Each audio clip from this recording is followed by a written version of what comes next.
ఓసారి దైవజనులు DL moody గారిని ఒక ఆయన అడిగారు, సార్ మీరు రోజుకు వచ్చి ఎంతసేపు ప్రార్థన చేస్తారు సార్? 2 గంటల 3 గంటల? నా వైపు చూడాలి.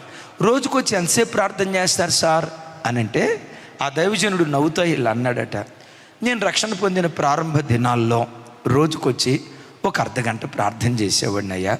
అర్ధగంట ప్రార్థన చేయటమే గగనంగా ఉండేదయ్యా.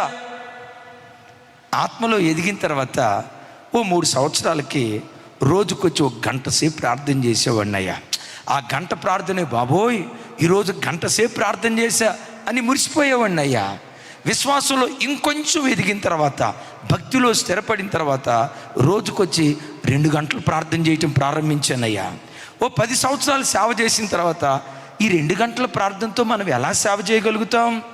ఆ రోజుల్లో దైవజనులు బిల్లీ గ్రహం గారిని నీ విజయానికి రహస్యం ఏంటంటే 3 కారణాలు చెప్పాయి అంటే, మొదటి కారణం ప్రార్థన, 2వ కారణం ప్రార్థన, 3వ కారణం ప్రార్థన అన్నాడే. ఆ దైవజనుడిని దేవుడు అంత గొప్పగా వాడుకున్నాడంటే ఆయన ప్రార్థనా జీవితం కదా తన జయ జీవిత రహస్యం. మరి నేను జయ జీవితం చేయాలంటే ఈ 2 గంటల ప్రార్థన ఎలా సరిపోతుంది? 4 గంటల ప్రార్థన చేయాలి అని తన ప్రార్థనా జీవితాన్ని నేను 4 గంటలు అధికం చేసుకున్నానయ్యా. ఓ 15 సంవత్సరాల తర్వాత రోజుకొచ్చి 4 గంటలు ప్రార్థన చేస్తున్నానయ్యా. ఇప్పటికి కొన్ని సంవత్సరాలు బట్టి నేను సేవ చేస్తూ ఉన్నాను అయ్యా. 15 సంవత్సరాల తర్వాత ఇట్లా ప్రార్థన చేశాను అన్నారు కదా, మరి ఇప్పుడు సంగతి చెప్పండి అయ్యా. ఆ దైవజనుడు నవ్వుతూ, ఒకప్పుడు అర్ధగంట, ఆ తర్వాత గంట, ఆ తర్వాత 2 గంటలు, 15 సంవత్సరాలకి 4 గంటలు.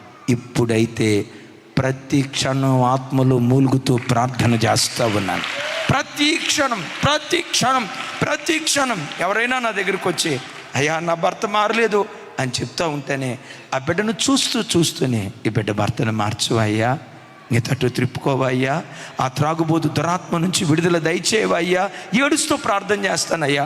ఒకవేళ ఓ గ్రామం గుండా నేను ప్రయాణమై వెళ్ళాల్సి వస్తే ఈ గ్రామంలో ప్రజలు బాగున్నారే, ఇల్లు బాగున్నారే, డెకరేషన్ బాగుంది, రోడ్లు, ఇవి నేను చూడనయ్యా.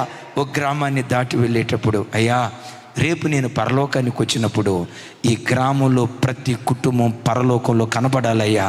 ఈ గ్రామంలో ఒక్క వ్యక్తి కూడా నరకానికి అప్పగించబడకూడదయ్యా అని ఆ దైవజనుడు చెప్తాడు.